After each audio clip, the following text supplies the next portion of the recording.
సదాశివసమారంభాం వ్యాసశంకరమధ్యమాం అస్మదాచార్యపర్యంతాం వందే గురుపరంపరాం.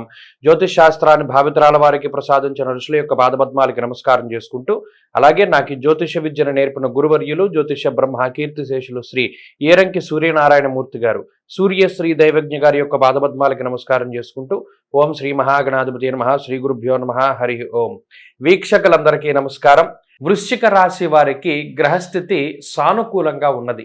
చాలా కాలం తర్వాత, దాదాపుగా ఒక 2 నెలల నుండి 2.5 నెలల వ్యవధిలో ఈ రవి యొక్క దోషమో, కుజుడి యొక్క దోషమో, లేదా శుక్రుడి యొక్క దోషమో, ఇలా ఏదో ఒక గ్రహం తాలూకు దోషం, అన్ని గ్రహాలు ప్రతికూలంగా ఉన్నటువంటి స్థితి, ఇవన్నిటి నుండి కూడా ఈ రాశి వారు బయటపడినటువంటి స్థితి ఈ వారంలో చూడవచ్చును. జన్మ రవి దోషం తొలగిపోయినది, జన్మ కుజుని యొక్క దోషం కూడా 27వ తారీఖుతోటి తొలగిపోతుంది. అలాగే శుక్రుని యొక్క దోషం తొలగి శుక్ర అనుకూలత కలిగినది.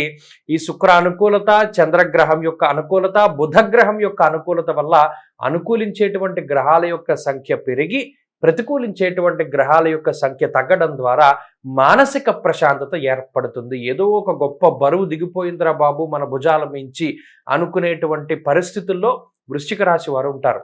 తలపెట్టినటువంటి కార్యక్రమం అది ఎంత గొప్పది, ఎంత గొప్ప ప్రణాళిక అవసరం, ఎంత దైవబలం అవసరం, ఎంత అదృష్టం అవసరం, మనం ఇంత కార్యక్రమాన్ని ఖచ్చితంగా పూర్తి చేయగలిగాము.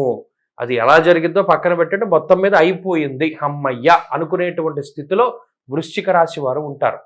అలాగే ఆరోగ్యం ప్రధానంగా సమస్యగా ఉన్నటువంటి వారికి ఆరోగ్య సౌభాగ్యాలు కలుగుతాయి.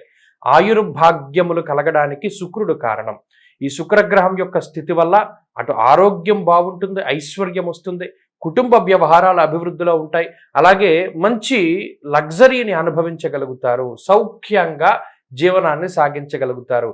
ఇప్పటి వరకు చాలా శారీరక శ్రమ, చాలా ఇబ్బందులు, ప్రతిరోజు లేస్తే అసలు జీవితం ఏంట్రా బాబు అని ఆలోచించుకున్నటువంటి స్థితి నుండి అమ్మయ్య ఇవాళ మనకి ఇబ్బంది లేదు, ఈ పనులన్నీ కూడా చక్కగా నిదానంగా చేసుకోవచ్చు అనేటువంటి ధోరణికి వృశ్చిక రాశి వారి యొక్క జీవితం ప్రారంభం అవుతుంది. అందులో ఏమాత్రం కూడా సందేహం లేదు. అయితే ఉన్నటువంటి దోషాలు ఉన్నాయి. పంచమరాహువు, గురుబలం లేకపోవడము, అర్ధాష్టమ శని ఉన్నప్పటికీ కూడా ఈ చిన్న చిన్న గ్రహాలు ఇచ్చేటువంటి అనుకూల స్థితి, ప్రత్యేకించి గురువారం దగ్గర నుండి ఉండేటువంటి స్థితి అయితే ఇంకా చాలా అద్భుతంగా ఉన్నది ఈ వృశ్చిక రాశి వారికి. ఉద్యోగపరంగా సానుకూలమైనటువంటి ఫలితాలు కనబడుతూ ఉన్నాయి. ఉద్యోగ మార్పుకై చేసేటువంటి ప్రయత్నాలు ఫలిస్తాయి. ఉద్యోగపరంగా ఏమైనా నిర్ణయాలు తీసుకున్నా అవి కూడా సానుకూలంగా మీకు ఉండడానికి అవకాశం ఉంటుంది. ఉద్యోగ పనివేళల్లో మార్పులకి కూడా ఈ గ్రహస్థితి కారణమవుతుంది.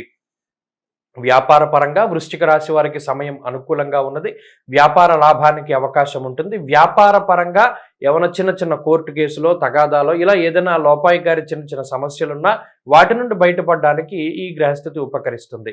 విద్యార్థులకి కాలం అనుకూలంగా ఉన్నది. స్త్రీలకు ప్రత్యేకించి ఈ గ్రహస్థితి మానసిక సౌఖ్యానికి కారణమై ఆనందదాయకమైనటువంటి సమయాన్ని గడపడానికి అవకాశాన్ని కల్పిస్తూ ఉంటుంది. వృశ్చిక రాశి వారు ఈ వారం మరింత అనుకూలమైనటువంటి ఫలితాలను సాధించడానికై పరమేశ్వరుని యొక్క ఆరాధన చేయడం చెప్పదగినటువంటి సూచన. రుద్ర కవచం కానీ, శివుడికి సంబంధించినటువంటి స్తోత్రాలు కానీ, లేదా పంచాక్షరి మంత్రాన్ని కానీ శనివారం కానీ, సోమవారం కానీ శివాలయంలో చేసేటువంటి దీపారాధన వల్ల కానీ మంచి ఫలితాలను పొందగలుగుతారు. ఈ వారంలో కలిసొచ్చేటువంటి రోజు బుధవారంగా చెప్పవచ్చును.